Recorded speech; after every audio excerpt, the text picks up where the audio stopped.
Some names are whispered when a woman loses everything. But Clara Bennett's name was waiting behind a velvet curtain.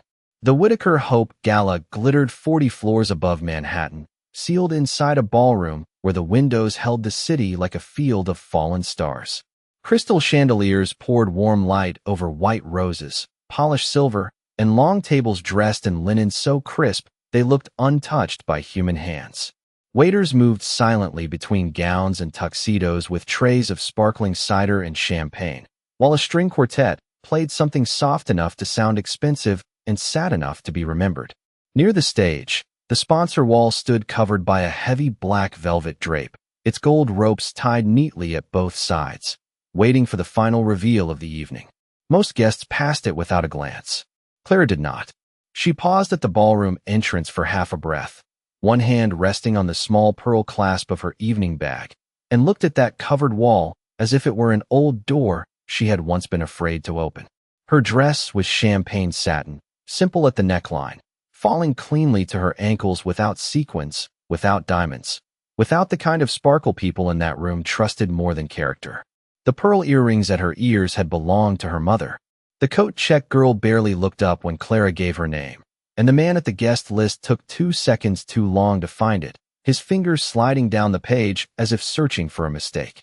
Clara only smiled, quiet and polite, the kind of smile people confused with permission to underestimate her. Across the ballroom, Grant Harlow was laughing beneath the amber light near the marble bar, one hand tucked into the pocket of his tailored black tuxedo, the other resting lightly at the waist of Sienna Rhodes. Sienna wore silver, sharp and bright, every movement catching the room like a camera flash. She was beautiful in the way expensive things were beautiful, polished, deliberate, meant to be noticed. Grant saw Clara first. His smile did not disappear. It changed. It thinned into something private and familiar, something that had once made Clara feel chosen and later made her feel small. For a moment, the music seemed to drop away, leaving only the soft click of ice in glasses and the far-off murmur of people pretending not to stare. Grant leaned toward Sienna and said something Clara could not hear. Sienna turned. Her eyes traveled over Clara's dress, her pearls, her empty hand, the absence of an escort, and her mouth curved with the delicate cruelty of a woman who believed the room had already taken her side. Clara felt the old instinct rise in her chest, the instinct to explain, to soften, to make herself less inconvenient. Instead, she drew one slow breath through her nose. The air smelled of gardenias, money, and candle wax. She stepped fully into the ballroom. No one announced her. No camera turned. No conversation stopped. To everyone watching, she was just Grant Harlow's former wife, the woman who had disappeared after the divorce with 2 suitcases and a story nobody had bothered to question. Grant crossed the room with Sienna on his arm, moving with the confidence of a man who still believed every stage had been built for him. "Clara," he said, warm enough for witnesses, cold enough for her to understand. "I didn't realize you still attended events like this." Sienna gave a soft laugh, not loud, not vulgar, just sharp enough to leave a mark. Clara looked at him, then at the covered sponsor wall behind the stage. The velvet did not move. Not yet. Grant let the words hang between them with the practiced ease of a man who knew how to wound without raising his voice. Around them, the gala continued to shimmer, all polished laughter and soft music, but Clara could feel the small circle forming, the slight turn of shoulders, the subtle pause of nearby conversations. People loved elegance, but they loved discomfort more when it belonged to someone else. "It is a charity gala," Clara said, her voice even. "I assumed attendance was encouraged." Grant smiled as though she had said something quaint. "Of course. I only meant that these evenings can be demanding. The donors, the press, the board members. It is not exactly a quiet neighborhood fundraiser."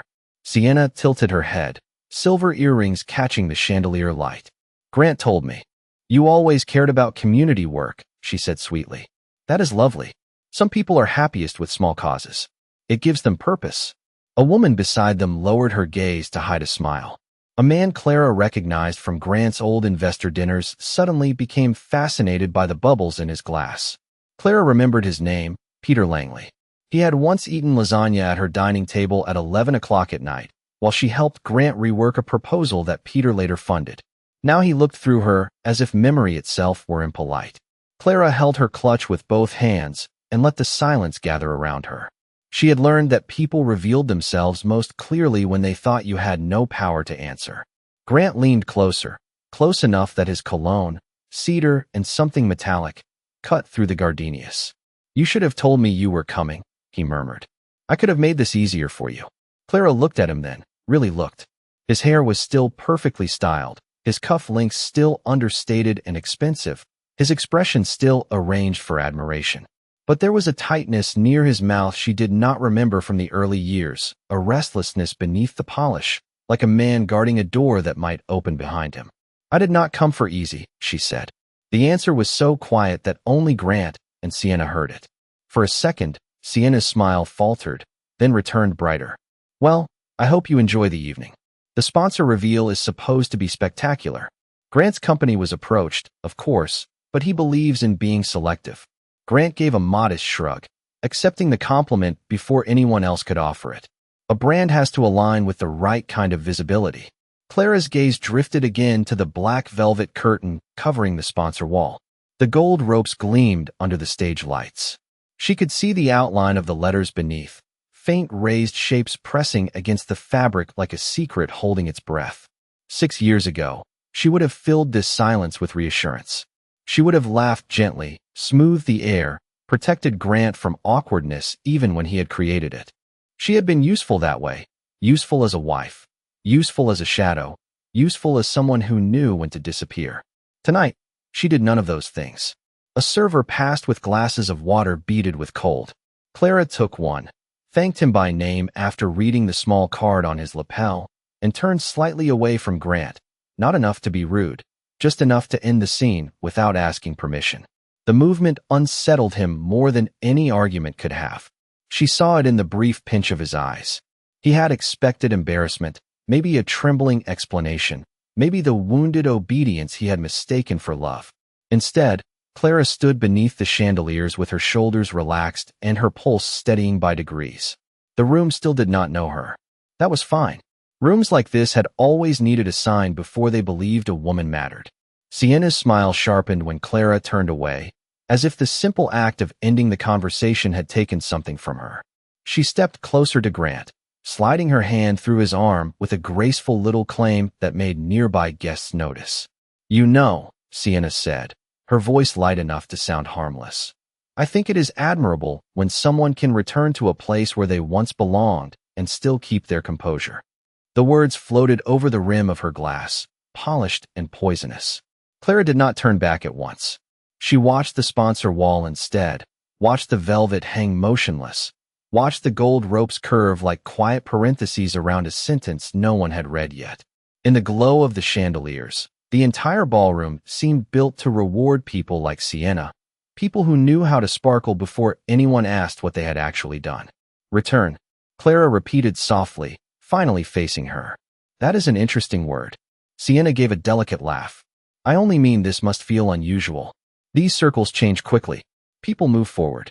New partnerships form. New names matter." Grant's jaw tightened, but he did not stop her. He never had, Clara realized. Not when silence served him. Not when someone else could say the cruel thing while his hands stayed clean.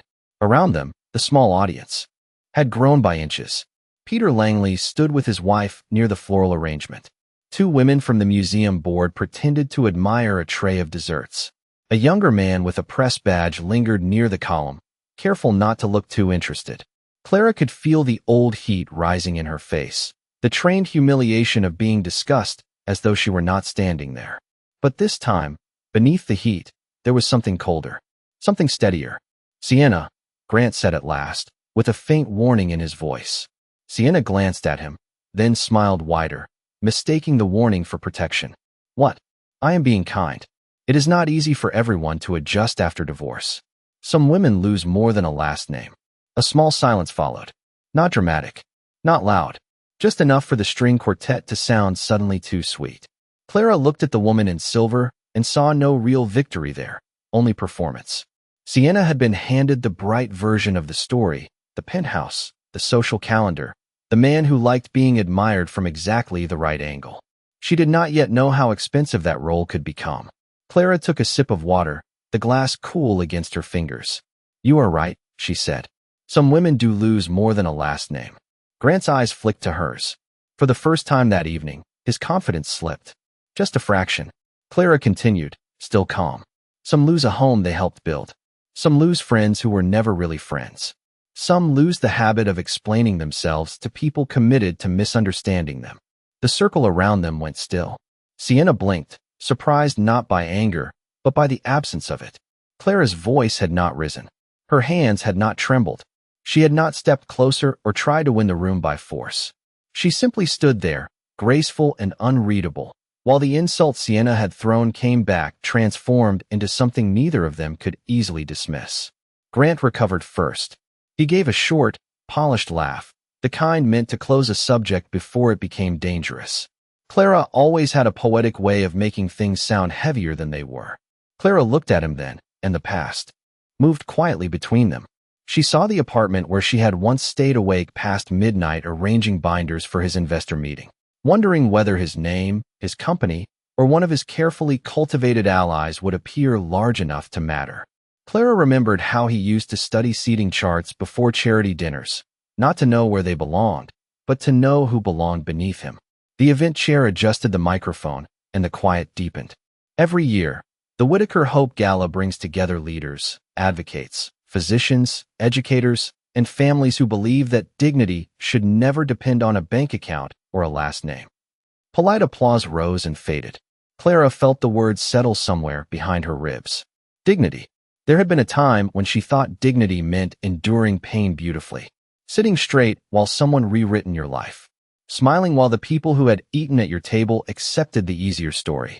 But dignity, she had learned, was not silence itself. It was choosing when silence ended. Tonight, the event chair continued. We are especially grateful to those whose contributions keep our clinics open, our scholarship programs active, and our emergency housing fund available to women and children across New York City.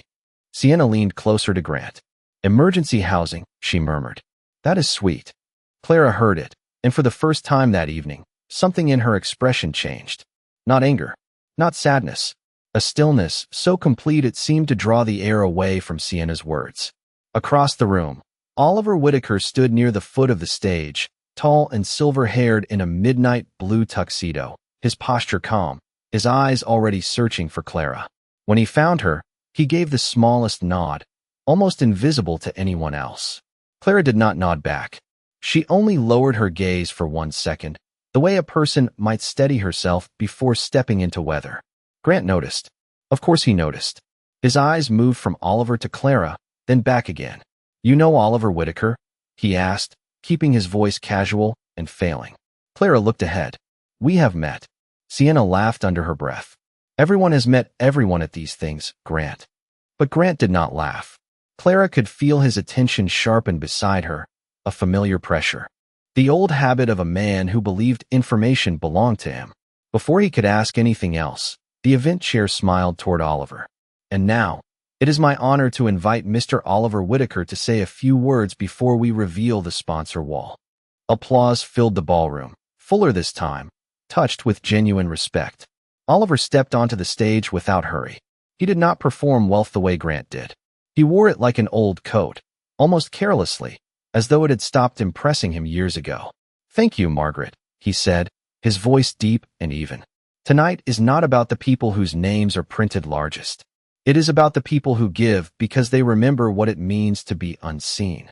Clara's fingers tightened once around her glass, then relaxed. Grant turned slightly toward her, no longer smiling.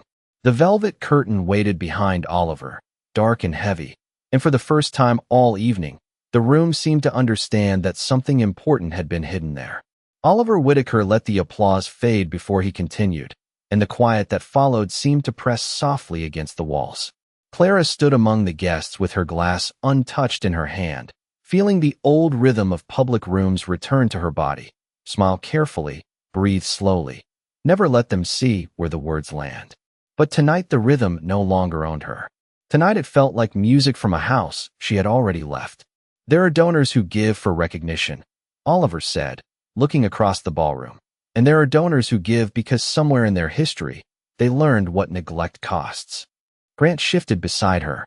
It was a small movement, the faint scrape of one polished shoe against the marble floor, but Clara heard it as clearly as if the string quartet had stopped playing. Sienna heard something too, or perhaps she only sensed that the room's attention had changed shape. Her hand tightened lightly on Grant's arm. "That is a rather dramatic way to talk about fundraising," she whispered, still trying to sound amused. Grant did not answer. Clara's mind drifted, not away from the ballroom, but deeper into it, past the chandeliers and roses, into the memory of another evening 8 years before when she had stood beside Grant in a rented banquet hall in Queens because they could not yet afford Manhattan. Back then, his tuxedo had been borrowed, her dress had been bought on sale, and his confidence had been made mostly of hunger. He had taken her hand under the table when the first investor declined him. He had squeezed so hard her ring had pressed into her skin. "Do not let me look desperate," he had whispered. So she had smiled for both of them. She had spoken to the investor's wife about schools, museums, the renovation of old neighborhoods. She had remembered names, birthdays, favorite wines, children's colleges. By the end of that night, the man who had said no was asking Grant to send over the revised proposal. Grant had called it luck. Later, when the first check arrived, he called it vision. He never called it Clara. The ballroom returned in pieces, the soft gleam of silverware, the scent of lilies near the stage, Sienna's perfume, Grant's controlled breathing. Oliver was still speaking. "Our principal sponsor requested anonymity through most of the planning process. That kind of discretion is rare in rooms like this." A ripple of polite laughter moved through the crowd. Clara did not smile. She remembered the divorce papers laid across a conference table, so glossy she could see the fluorescent lights reflected in them. She remembered Grant's attorney saying the settlement was generous. She remembered Grant looking out the window, as if her future were an unpleasant meeting he had already delegated to someone else. He had kept the apartment. He had kept the company. He had kept the friends who preferred invitations over truth. What Clara had kept was smaller and harder to explain. Her mother's earrings. A file of old contacts. The memory of every door she had opened for him before he decided she belonged outside. "Clara," Grant said under his breath. This time her name did not sound like a greeting. It sounded like a question he did not want answered. She turned her head slightly. His face was composed, but his eyes had changed. The old certainty was gone, replaced by a careful unease. "What did you mean when you said you and Whitaker had met?" Clara looked at him for a long second, long enough for Sienna's smile to begin slipping at the edges. "I meant exactly that," she said. No explanation, no defense, no offering of herself to be inspected. The simplicity of it unsettled him more than accusation would have. On stage, Oliver placed both hands on the podium. "Before we reveal the wall, I want to say this. The person we honor tonight did not build influence by demanding the center of the room. She built it by noticing who had been pushed to the edges." Clara felt the sentence pass through her like a door opening in a quiet hallway. Grant looked at the curtain, then at her, then back again. For the first time that night, he seemed to understand that the covered wall was not waiting for him. The curtain still had not moved, and in that waiting, Clara was pulled backward into the life Grant had always edited for public consumption. Before the penthouse, before the black cars and investor dinners, there had been a one-bedroom apartment in Hoboken with a radiator that hissed through the night and a kitchen table too small for all of Grant's ambitions. Clara could still see him there, sleeves rolled to his elbows, tie loosened, pacing 6 steps from the stove to the window while rain blurred the New Jersey skyline. He had been brilliant then, or at least brilliant in the way young men can seem when hunger shines brighter than humility. He talked about changing neighborhoods, building affordable mixed-use spaces, proving that development did not have to erase the people who already lived there. Clara believed him because she wanted to believe that success could have a conscience. She was working full-time at a nonprofit then, making less than $48,000 a year, but every spare hour went into his dream. She wrote donor letters at midnight. She proofread proposals before sunrise. She called former classmates, former supervisors, anyone who might know someone with capital, influence, or a conference room Grant could borrow for an hour. When his first presentation fell apart because the numbers were too aggressive, she rebuilt the spreadsheet. Herself, sitting barefoot on the kitchen floor with coffee gone cold beside her and tax documents spread in careful piles. Grant had kissed the top of her head that morning and said, "I do not know what I would do without you." She had thought it was love. Years later, she would understand that gratitude can sound like love when a man still needs you. The first real investment came after Clara convinced a retired hospital trustee to take his call. The second came from a developer's widow who trusted Clara's quiet confidence more than Grant's polished pitch. The third came from a bank officer who remembered Clara from a community housing panel and agreed to look twice at the proposal Grant had almost thrown away. Each time money arrived, Grant stood a little taller. Each time his name appeared in business columns, Clara's disappeared a little more. At first, he brought her to every meeting and introduced her as his secret weapon, then as his better half, then simply as my wife. By the time Harlow Urban Group moved into its first Manhattan office, Clara had become part of the decor, gracious, tasteful, useful, easy to overlook. She noticed the change slowly, the way one notices winter through thinner light rather than colder air. Grant began correcting her in public with a smile. He interrupted her stories at dinner to make them shorter. He laughed when she mentioned starting her own foundation someday, and said, "Let us survive my company first." The people around them laughed too, because Grant laughed, and that was how rooms chose sides. Clara learned to swallow the hurt before it reached her face. She learned which dresses made him proud, which opinions made him impatient, which silences kept the evening smooth.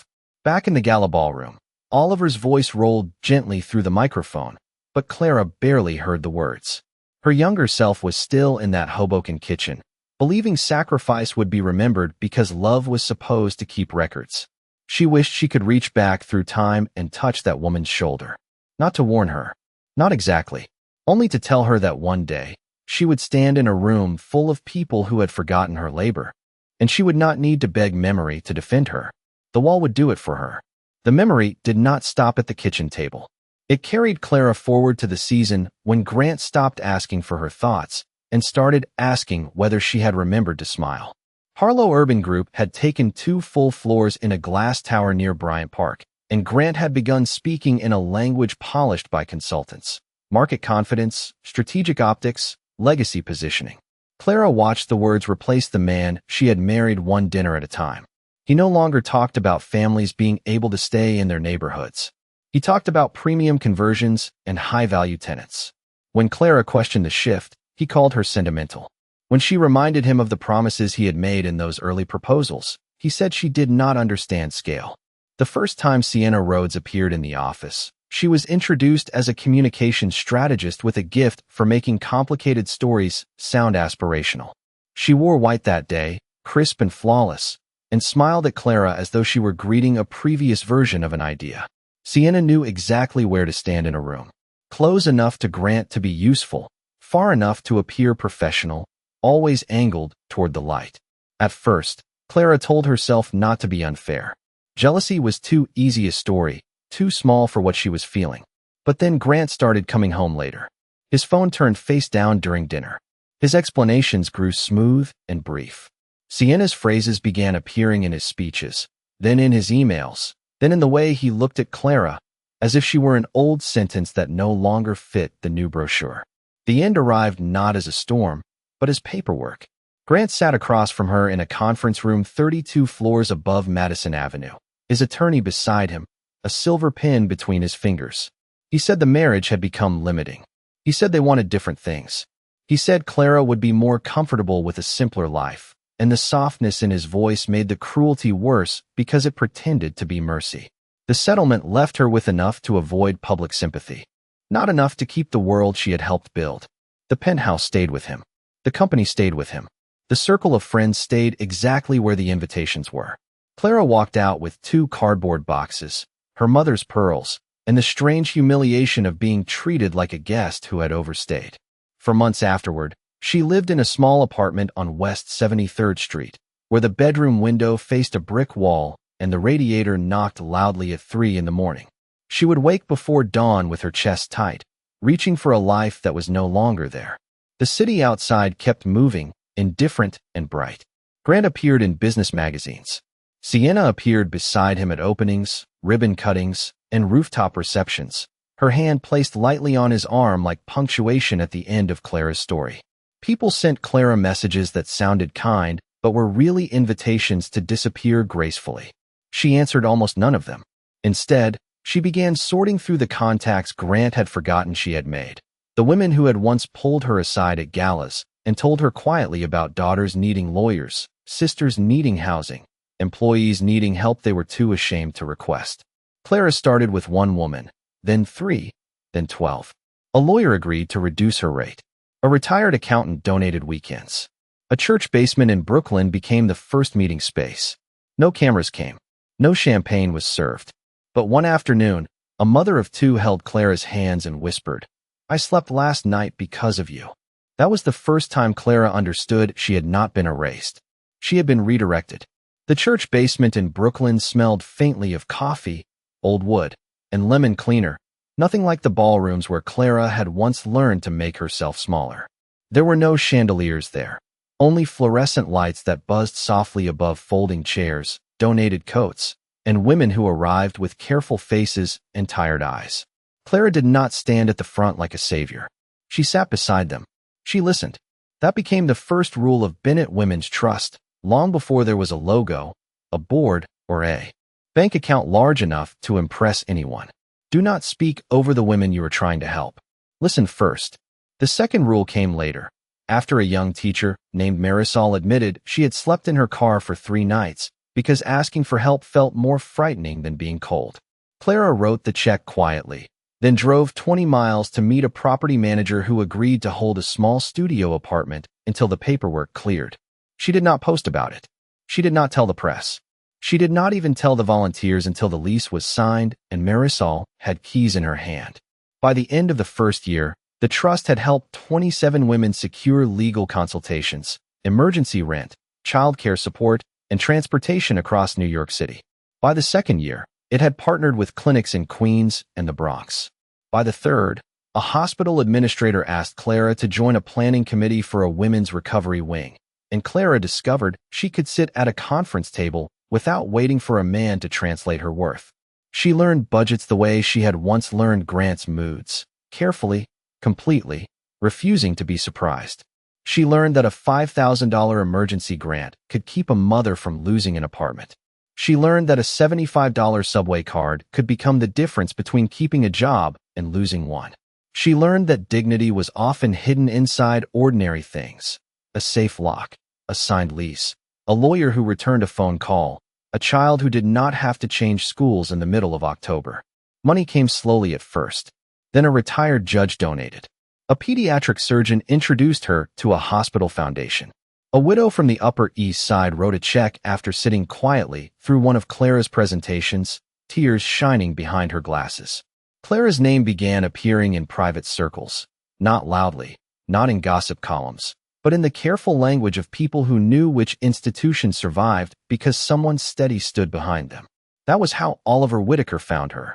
Not at a gala, not beneath gold lights, but in a clinic hallway in Harlem where she was carrying 2 boxes of winter coats because the delivery truck had been delayed. He had expected to meet a development director. Instead, he found Clara in flat shoes, hair pinned loosely back, reading a list of children's sizes from her phone. He introduced himself without ceremony. She recognized his name, of course. Everyone did. But he did not speak to her as Grant's world had spoken to her, measuring usefulness before respect. Oliver asked what the clinic needed most. Clara answered without hesitation. Consistent funding, not applause. He smiled then, a quiet smile that reached his eyes. 3 months later, Bennett Women's Trust received its first 7-figure commitment. Clara read the email twice in her small office on West 73rd Street. Then she put her head in her hands, not from weakness, but from the shock of finally being believed. Back in the ballroom, as Oliver spoke beneath the chandeliers, Clara felt the weight of those years settle around her shoulders, not as pain, but as armor. Grant had once called her life smaller after him. He never understood that small rooms could become foundations. He never understood that a woman rebuilding in silence might be laying marble under everyone's feet.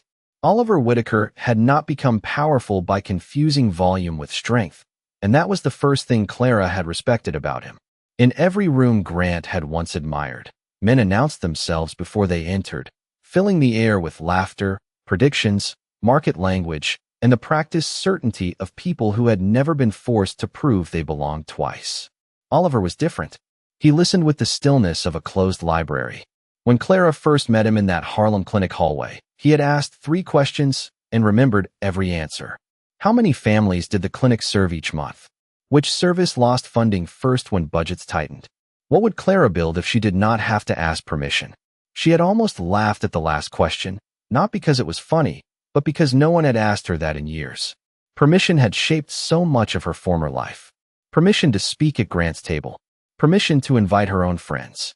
Permission to be tired after carrying work no one recorded. Standing there with a box of children's coats balanced against her hip, Clara had answered honestly. I would build a bridge, she said. Not a building. Not a campaign. A bridge between crisis and stability.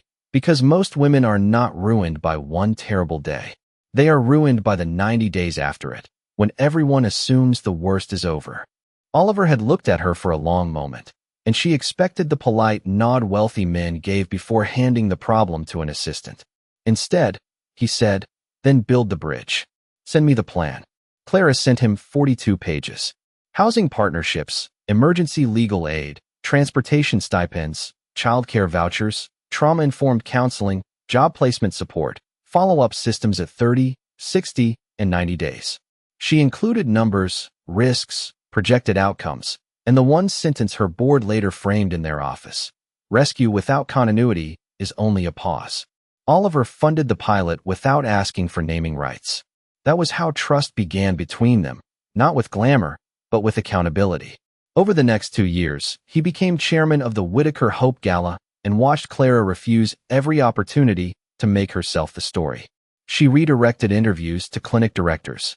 She gave credit to case managers. She wrote thank you notes by hand to donors who gave $50 because she understood that sacrifice did not always come with commas. So when the Gala committee panicked 6 weeks before the event because a corporate sponsor quietly withdrew, Oliver called Clara before he called anyone else. She listened, asked the shortfall amount, then went silent for 11 seconds.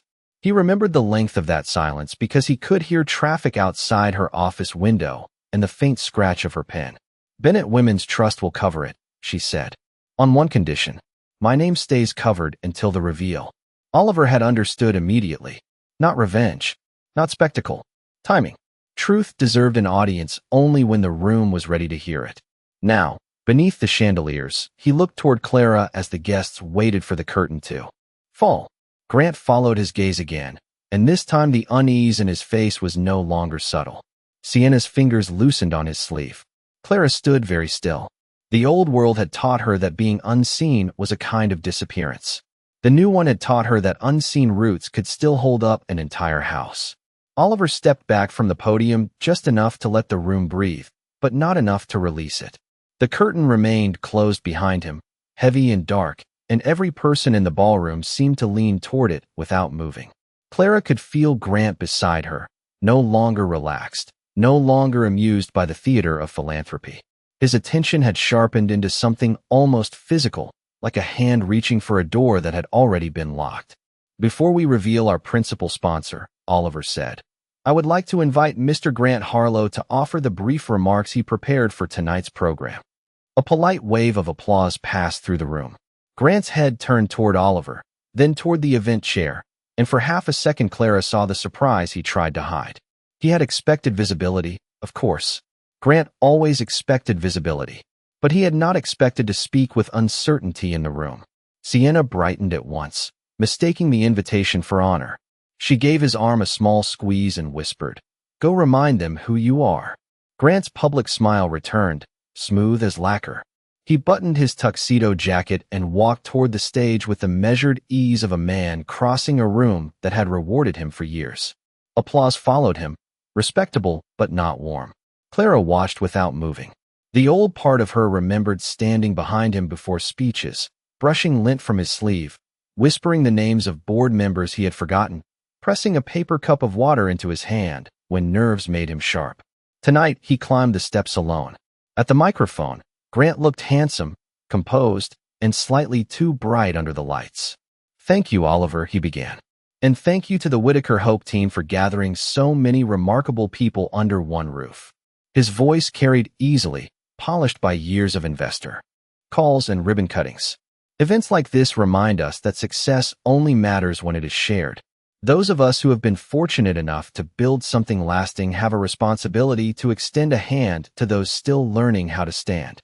The sentence landed softly, but Clara felt its edge. So did others. A few faces turned, not fully, not rudely, but enough. Grant paused, and his gaze found Clara in the crowd. It was brief. Too brief for accusation. Long enough for intention. Of course, he continued, standing on your own requires discipline. Resilience. The willingness to stop defining yourself by what you have lost and start contributing in ways that are meaningful, however modest those contributions may be. Sienna smiled beneath the stage, glowing with approval. Peter Langley looked down. Oliver did not move. Clara held her glass at waist level and listened. The words were meant to reduce her, to fold her back into the version of the story Grant preferred. The woman who lost him. The woman who rebuilt small. The woman whose usefulness remained charitable but never powerful. Once, such a public cut would have made her throat close.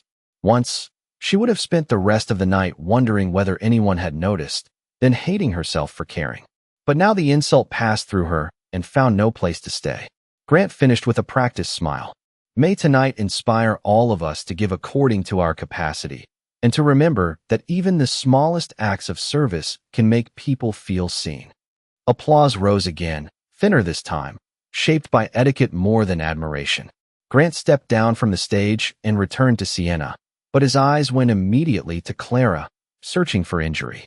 She gave him none. She only looked past him, toward Oliver, toward the black velvet curtain, toward the truth waiting patiently behind it. Oliver returned to the microphone. His voice was calm, but something in it had changed, as if the room had just been allowed to reveal its own character. "Thank you, Grant," he said. That was a timely reminder that modesty is often misunderstood by those who mistake noise for impact. A quiet ripple moved through the guests. Grant's smile froze. Clara lowered her glass to the small cocktail table beside her. She did not need anything in her hands anymore. The ripple in the ballroom did not become laughter. It became something more dangerous for Grant. Attention. Not the admiration he liked. Not the easy kind that gathered around confidence and tailored clothing, but the sharp, collective attention of people realizing they might have misunderstood the room they were standing in. Oliver waited until the silence settled completely. Then he turned toward the covered wall. Two attendants in black suits stepped forward and untied the gold ropes with careful hands. The velvet curtain trembled once, a dark wave under the chandelier light, and Clara heard Sienna draw in a small, impatient breath, still expecting the reveal to flatter the world she had chosen. Grant stood beside her, but his face had gone still. He had finally stopped performing. The curtain fell. For one suspended second, no one spoke. The sponsor wall gleamed white and gold beneath the lights, covered in names, foundations, and corporate seals arranged by level of contribution. Near the top were familiar banks, hospital partners, family trusts, and law firms with old Manhattan names. But at the center, in letters larger than all the others, was one name that seemed to gather the entire ballroom around it: Bennett Women's Trust. Beneath it, in smaller gold script, were the words, "Founded by Clara Bennett, principal sponsor of the Whitaker Hope Gala." The silence changed texture. It was no longer anticipation. It was recognition arriving late and finding every seat already taken. Clara did not move. She felt the moment pass over her skin like warm light. Around her, heads turned slowly, first toward the wall, then toward her, then back again, as if the room needed to verify that the woman in the simple champagne dress and the name glowing above the stage could possibly belong to the same truth. Sienna's mouth parted slightly, but no sound came out. Her silver dress, so bright all evening, suddenly looked almost harsh beneath the chandeliers. Peter Langley's wife touched his sleeve, and Peter stared at Clara with the pale discomfort of a man remembering favors he had mistaken for background noise. Grant looked at the wall as if it had betrayed him. Clara saw his eyes move over the words once, twice, then settle on her name. Not Mrs. Harlow. Not former wife. Not dependent. Clara Bennett. For years, he had spoken of her as though she were a chapter he had closed with a signature. Now her name stood above his entire social world, clean, and undeniable, while his remained nowhere on the wall at all. Oliver returned to the microphone, but he did not look at Grant. He looked at Clara. When a critical sponsor withdrew 6 weeks ago, he said, this gala faced a difficult choice. Reduce services, cancel several clinic commitments, or find someone willing to step forward without conditions that served ego more than mission. A low murmur moved through the ballroom. Grant's face tightened. He understood before most of them did. Clara had not just donated. She had replaced the absence he had expected others to ignore. Oliver continued. Bennett Women's Trust not only covered the shortfall. It expanded tonight's emergency housing fund by an additional $2 million, ensuring that hundreds of women and children will receive support long after the lights in this ballroom are turned off. This time the sound that rose was not polite applause. It was deeper, fuller, touched with surprise and something close to shame. Clara lowered her eyes for a moment, not because she was embarrassed, but because the faces of the women behind those numbers came to her all at once. Marisol with her apartment keys, the mother who slept through the night, the clinic director who cried in the supply closet when funding came through. When Clara looked up again, Oliver had stepped away from the podium and was extending one hand toward her from the stage. Clara Bennett, he said, would you allow us to thank you properly? Every eye turned. Grant's lips parted, but no words survived. Sienna's hand slipped from his arm. Clara stepped forward, and the path opened before her without anyone being asked to move. Clara walked through the opening crowd with no hurry, and the room that had overlooked her all. Evening made space as if it had been waiting for permission to recognize her. Applause rose around her in waves, first uncertain, then stronger, then full enough to soften the edges of every insult that had been spoken beneath the chandeliers. She did not look at Sienna. She did not look at Peter Langley or the museum board women or the younger man with the press badge, now standing very still near the column. And for several steps, she did not look at Grant. The path to the stage led directly past him, close enough for her to see the faint crease between his brows, the place where pride and fear had begun to meet. He said her name under his breath, not loudly enough to stop her, only loudly enough to remind himself he still knew how it sounded. Clara. This time, there was no ownership in it, only disbelief. She paused beside him, not because he deserved the pause, but because the woman she used to be had once waited years for this moment and deserved to stand inside it fully. Grant swallowed, his public charm stripped down to something smaller. You should have told me, he said. The sentence was almost absurd in its softness, as if the failure belonged to her, as if the truth had inconvenienced him by arriving without advance notice. Clara turned her head and met his eyes. Around them, the applause continued, but in that small pocket of space, the past became very quiet. I spent years telling you things, she said gently. You only listened when my silence became expensive. Grant flinched, not visibly enough for the room, but enough for Clara. Sienna stood beside him with her hands clasped around her silver clutch, her expression caught between embarrassment and calculation. A few minutes earlier, she had known exactly where to stand. Now there was no flattering angle left. Clara did not give either of them the satisfaction of anger. Anger would have made the moment about pain, and this was no longer pain. This was receipt, record, and release. She stepped away before Grant could answer and continued toward the stage. Oliver came down the final step to meet her, not above her, not ahead of her, but level with her, offering his hand with a respect that asked nothing in return. When Clara reached him, he bowed his head slightly. The gesture was small, but it struck the room harder than any grand announcement could have. Men like Oliver Whitaker did not lower their heads for decoration. The applause deepened. Clara accepted his hand, and together they walked up the steps to the microphone. From there, the ballroom looked different. Not kinder exactly, just exposed. The faces that had once blurred into judgment were suddenly individual, uncertain, impressed, ashamed, curious. Clara saw all of it and let none of it decide who she was. Behind her, Bennett Women's Trust glowed in gold letters, and beneath it, her name stood clear.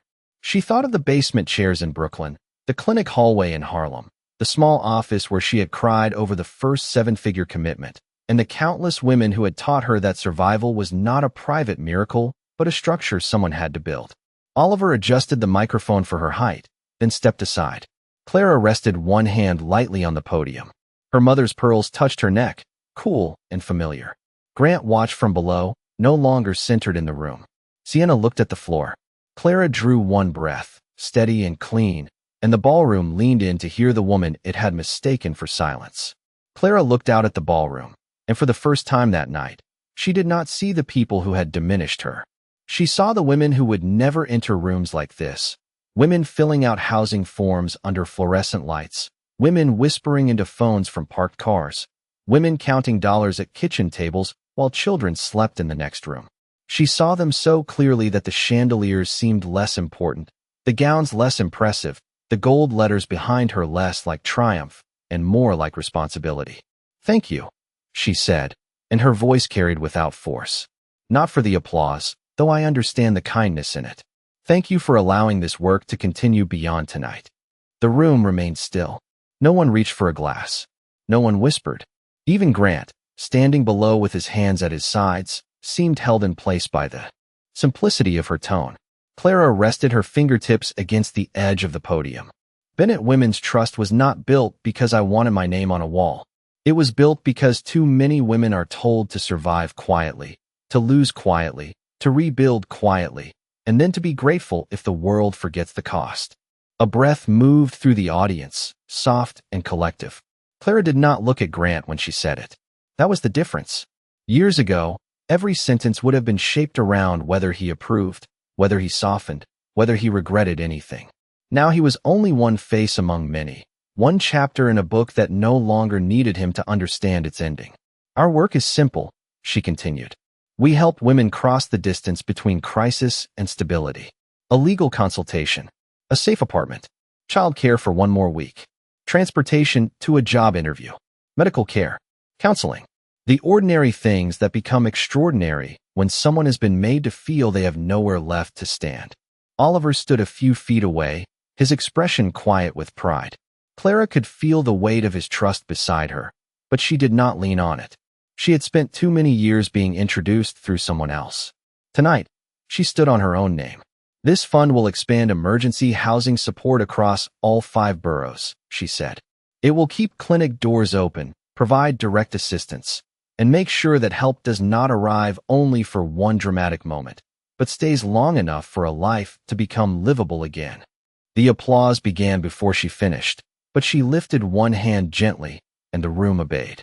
Not because she demanded it, because dignity, when finally recognized, had a gravity of its own. Clara smiled then, small and real. There are rooms that teach a woman she is invisible. There are also rooms that become better when they finally learn how to see her. My hope is that after tonight, we do more than see. We act. This time, when the applause rose, it was not polished or careful. It filled the ballroom with warmth that had nothing to do with chandeliers. Clara stepped back from the microphone, and Oliver offered his hand again, but she only touched his arm in thanks and walked down the steps alone. The crowd parted for her with a respect that no one had to announce. Grant waited near the aisle, pale under the golden light, his mouth forming the beginning of another sentence he had no right to finish. Clara passed him without stopping. Not cruelly, not triumphantly, peacefully. Sienna watched her go, the silver dress dimmed by something no fabric could reflect. At the back of the ballroom, Clara paused beside the sponsor wall and looked once more at her name. It did not feel like revenge. Revenge would have required her to remain tied to the person who had hurt her. This felt like release. Outside, beyond the glass, Manhattan glittered in every direction, miles of light stretching over a city that had taken everything from her and somehow given her back to herself. Clara lifted her chin, touched her mother's pearls, and walked toward the open doors. Behind her, Grant remained beneath the name he had once tried to erase, learning too late that silence was not emptiness. Sometimes, silence was a woman building a world no one could take from her.